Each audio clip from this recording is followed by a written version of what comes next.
E aí pessoal, tudo bem? Você já deve ter ouvido ao longo dessa semana que algumas pessoas acabaram passando mal, né? Foram intoxicadas tomando uma cerveja, se eu não me engano, a Belo Horizontina, produzida pela cervejaria Baker. Pela última notícia que eu li, eram 10 pessoas identificadas como estando intoxicadas e uma pessoa veio a óbito. Bom, durante o primeiro momento, elas foram identificadas por uma doença misteriosa. Só que depois de algumas análises, chegaram à conclusão que elas estavam intoxicadas devido a uma substância chamada dietilenoglicol. O objetivo desse vídeo é falar para vocês um pouco sobre essa substância, talvez não exatamente o dietilenoglicol, mas alguns membros da sua família.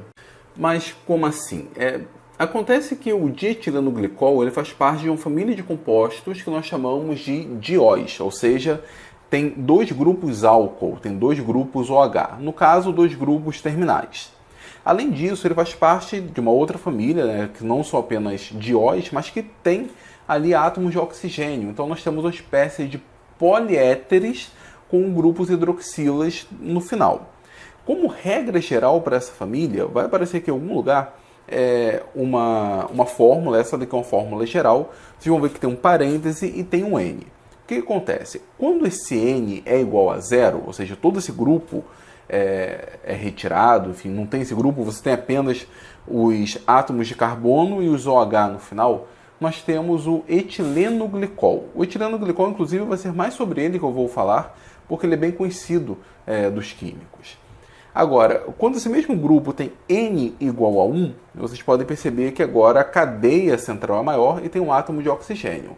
Então, quando esse N é igual a 1, nós temos o dietilenoglicol, que foi o que causou lá a intoxicação. É possível nós termos, por exemplo, N igual a 2. Então, essa cadeia é maior, agora nós temos dois átomos de oxigênio no meio, continua tendo os grupos OH na ponta, né, porque fazem parte, são membros já da família de dióis. Nesse caso, nós temos o trietilenoglicol e assim vai aumentando. Né? Para N igual a 3, nós teremos o tetraetilenoglicol. E se esse N for muito grande, nós temos o polietilenoglicol, gerado então um polímero. E uma característica geral dessas substâncias é que eles são utilizados como solventes. São solventes até muito bons. Nós temos ali um grupo OH, possibilita fazer interações de hidrogênio. Então, eles têm uma boa solubilidade com água, com álcools, com éteres. Em todos esses casos, nós temos a possibilidade de ligações de hidrogênio. Por isso que a solubilidade é boa.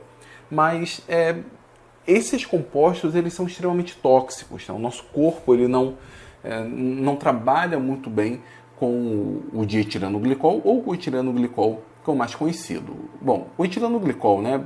Onde que a gente ouve falar dele? Na química, como eu falei, ele é bem conhecido. Ele aparece, por exemplo, em química de coordenação, como sendo um exemplo ali de um ligante. Ele funciona bem como ligante na formação de complexos, né? Tem uma distância boa, seria um bom exemplo de um ligante. Nós falamos muito do etilenoglicol, mais ainda do que na química de coordenação, quando em físico-química, seja de química geral, seja de físico-química mesmo, trabalhamos com as chamadas propriedades coligativas. E as propriedades coligativas, para quem não sabe, são algumas características, algumas propriedades que aparecem quando nós temos soluções. O interessante é que a maior parte dessas novas propriedades são em função da concentração do soluto, e não necessariamente da natureza do soluto. E uma dessas propriedades é o que nós chamamos de abaixamento crioscópico ou abaixamento do ponto de fusão. O etilenoglicol é utilizado como líquido anticongelante. Por quê? Quando nós pegamos a água pura, nós consideramos que na pressão padrão, né, de 1 atm ou 1 bar, ela vai congelar por volta de 0 graus Celsius. Esse seria um valor tabelado padrão. Na verdade, não é exatamente 0 graus Celsius, mas a gente considera que o ponto de fusão normal da água é 0 graus Celsius. Quando a gente adiciona ali algum soluto, pode ser o NaCl, por exemplo, mas quando adicionamos qualquer soluto, e aí o etilenoglicol é bem utilizado nesse respeito, o ponto de fusão diminui, assim como o ponto de ebulição também aumenta. E isso é utilizado, sobretudo, no líquido de arrefecimento do carro. Por quê? Aqui no Brasil isso não chega a ser tão problemático, mas em lugares onde faz muito frio, é comum que a chamada água do radiador, né, a água do arrefecimento, ela acabe congelando. Então, ao adicionar o etileno glicol, em geral o produto típico ali utilizado para o arrefecimento, simplesmente o ponto de fusão diminui. Então a temperatura externa acaba não sendo capaz de congelar esse líquido. Não sei como que eles fazem na Sibéria, mas no geral esse é um uso comum, corriqueiro do etileno glicol. O ideal é que nós usemos também esse mesmo produto, um produto parecido, nos carros aqui no Brasil, porque isso melhora a vida útil do motor, evita oxidação e uma série de outras coisas, mas aqui no Brasil a gente não tem o problema da água do radiador congelar, porque não temos temperaturas tão baixas assim. Ou pelo menos não numa média, né? Talvez em algum local específico, numa época específica. Então, o etileno glicol é muito utilizado nisso, como líquido anticongelante. O dietileno glicol também. O estranho é esse dietileno glicol aparecer na cerveja. A cervejaria falou que ele não faz parte do processo de produção e também não explicaram de onde que ele apareceu. Acontece que ele apareceu e, como eu falei, são solventes bons de serem trabalhados, mas o nosso corpo não gosta muito deles. São muito tóxicos. O etileno glicol, por exemplo, se nós o ingerirmos, ele tem até um problema que ele é doce, né? É característico dele esse gosto. Tem uma característica meio xaroposa, falam que é doce, é registrado como sendo doce, não sei se alguém já provou. O dietileno glicol, que é a substância em questão, ela também deve ser doce, enfim, não sei exatamente essas características, mas seja como for, os nossos rins não dão conta dessas substâncias e facilmente a pessoa chega em insuficiência renal. Agora, um ponto interessante é que, pelo menos para o etileno glicol, e talvez o dietileno glicol sofra um processo parecido no corpo, não tenho certeza, mas estou falando para o etileno glicol, né, o primeiro membro ali da família. É que, na verdade, não é exatamente o etileno glicol que é tóxico. Quando nós ingerimos o etileno glicol, no nosso corpo ele sofre uma reação de oxidação e ele se transforma no ácido oxálico. Vai aparecer a reação aí em algum lugar. E é o ácido oxálico que é tóxico. É ele que os nossos rins não conseguem dar conta. Ele que é o grande problema. A reação envolvendo o dietileno glicol para formar o ácido oxálico seria possível, mas passaria por uma outra etapa, né, porque tem que quebrar um número maior de ligações. E aí você já deve ter ouvido falar, por exemplo, de sais de oxalato, sobretudo oxalato de cálcio, já relacionado. O oxalato de cálcio é um sal do ácido oxálico. E o oxalato de cálcio seria o nome adequado, o nome correto para o que nós chamamos de pedra nos rins. Então, algumas substâncias, alguns alimentos, eles acabam tendo uma quantidade de ácido oxálico. Então, se nós o ingerirmos, estamos ingerindo ácido oxálico. Acontece que esses alimentos não são necessariamente tóxicos, porque a concentração não é tão alta assim. Então, um exemplo é o espinafre. Lembra lá do espinafre que o papai consumia? Quem é mais antigo deve lembrar. Então, o espinafre ele é rico em ácido oxálico, se eu não me engano, o morango também. Mas você pode comer esses alimentos sem problema nenhum, porque mesmo estando ingerindo uma substância tóxica, dentro dessa concentração, os rins dão conta.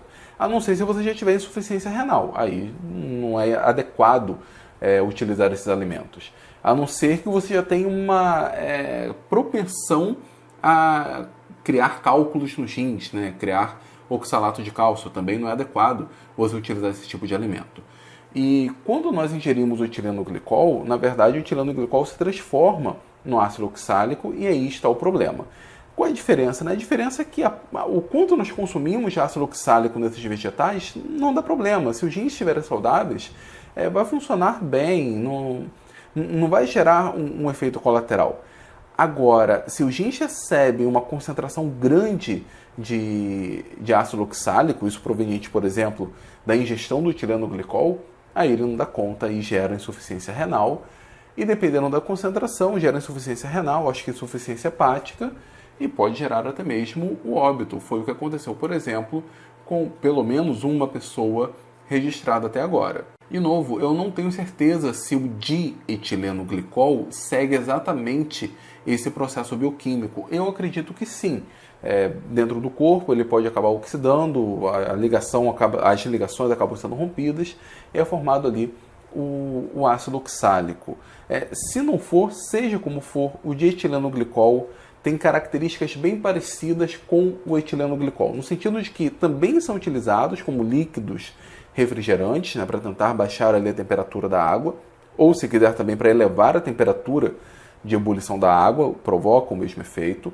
Então os dois são utilizados para isso, lembrando que o etileno glicol é muito mais comum. E também os dois são extremamente tóxicos, aliás, a família toda é extremamente tóxica e a principal característica é provocar ali a insuficiência renal. Bom, no caso específico da cervejaria, está sendo investigado ainda, obviamente a cervejaria vai ser punida por conta disso, vai ter que responder legalmente por isso. Não temos informações, ou pelo menos eu não li nada a respeito de onde que saiu esse dietileno glicol, se foi adicionado, qual foi o erro. Se alguém souber de alguma notícia nova, deixe aqui nos comentários. E, bom, infelizmente temos essas 10 pessoas doentes, eu espero que elas se recuperem. Provavelmente deve ter mais pessoas, também espero que se recuperem. Mas esse é mais um caso, um triste caso, de como alguns erros no processo de produção de um alimento, nesse caso de uma bebida, ou produção de fármacos, por exemplo, acaba gerando óbito, acaba gerando efeitos colaterais muito, muito ruins. Lá para os anos de 2003, se eu não me engano, tivemos o caso Celobar, né, que envolveu, por exemplo, o sulfato de bário. Bom, mas isso daí eu devo contar numa outra história. Esse, infelizmente, é só mais um exemplo, não é o único. Eu espero que um dia não tenhamos mais exemplos como esses, ou demore muito a termos exemplos ruins como esses. Bom, pessoal, era isso que eu queria falar com vocês. Eu espero que o vídeo tenha sido instrutivo de alguma forma. Se vocês gostaram ou se vocês têm algo a acrescentar, deixe aqui nos comentários. E, por favor, dê o seu like, compartilhe, se inscreva no Universidade da Química para ajudar o canal a crescer. Nesse início de 2020, eu estou com um número de visualizações muito baixo, um número de inscrições muito baixo, mas eu conto com o apoio de vocês. Tá certo, pessoal? Muito obrigado e até o próximo vídeo.